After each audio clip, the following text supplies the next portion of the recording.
Сәлем достар, бүгін біз сендермен керемет миндальды пирог жасайтын боламыз. Менімен бірге болыңыздар.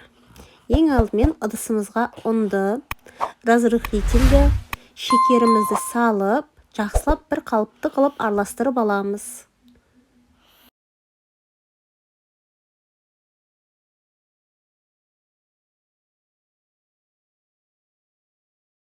Мүмкіндік болса, шекердің майдасын, болмаса сахарная пудра қолдансаңыздар болады.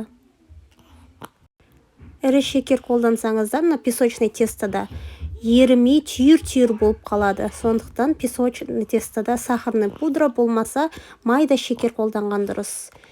Бөлме температурасындағы сары майды жақсылап осылай ұнды түйіршектеп аламыз қолмен.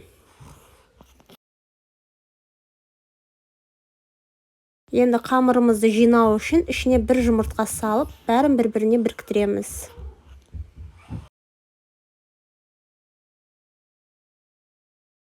Қамырымызды тез-тез бір-біріне біріктіреміз. Қолда көп ұстаудың қажеті жоқ.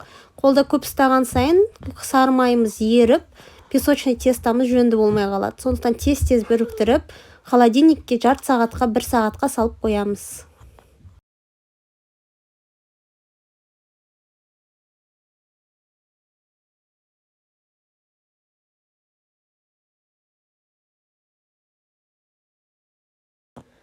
Қамырымызды холодильникке жіберген уақытта біз кремімізді дайындаймыз. Ол үшін ыдысымызға шекер, крахмал, жұмыртқаның сарысын, сүтімізді өлшеп, барлығын салып алып араластырамыз. Баяу отқа қойып, қоюланғанша араластырып тұрамыз.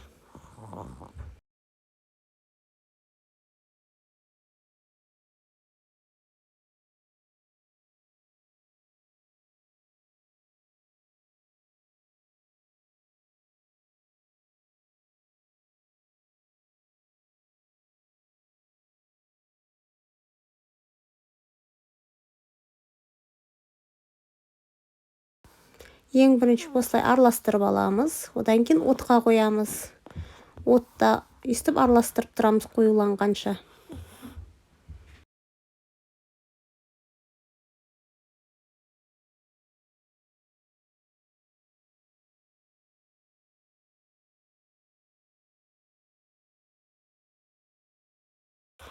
Міне креміміз осылай қоюланған кезде отты өшіреміз. Ішіне сары майымызды салып, суығанша араластырамыз. Міне түйіршіксіз болу керек осындай. Енді сары майымызды саламыз өлшенген. Енді суығанша өстіп араластырамыз. Отты өшіріп қойғанбыз, естеріңізде болсын.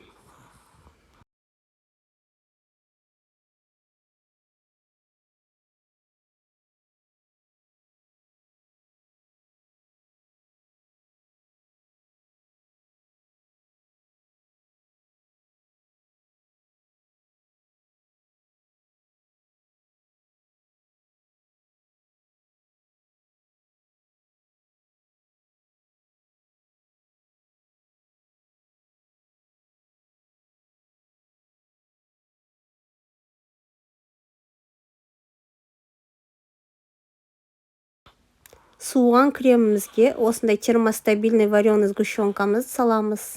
Кәдімгі сгущенканы қолдансаңыздар да болады, бірақ осы термостабильный сгущенка қолдансаңыздар өте әдемі болып шығады.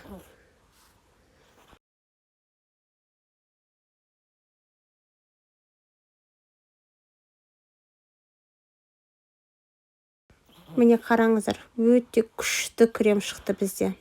Осы кремді медовикте істесеңіздер болады. Медовый тортқа да күшті болады осы крем.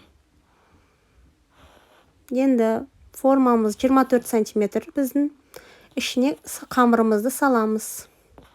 Жан-жағына жақсылап жайып шығамыз. Қамырымыз өте жабысқақ, сол үшін тез-тез жұмыс істейміз.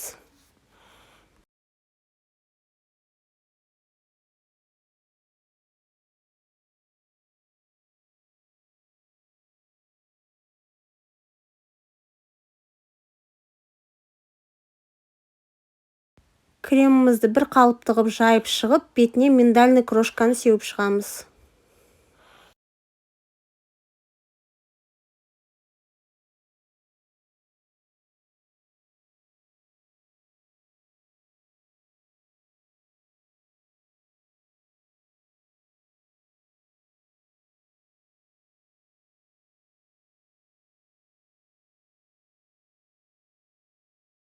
180 градуста қызып тұрған духовкаға 35 минут пісіріп аламыз.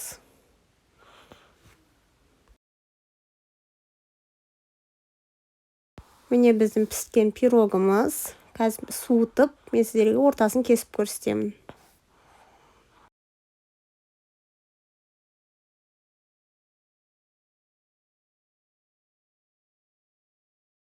Біздің өте дәмді пирогымыз дайын болды.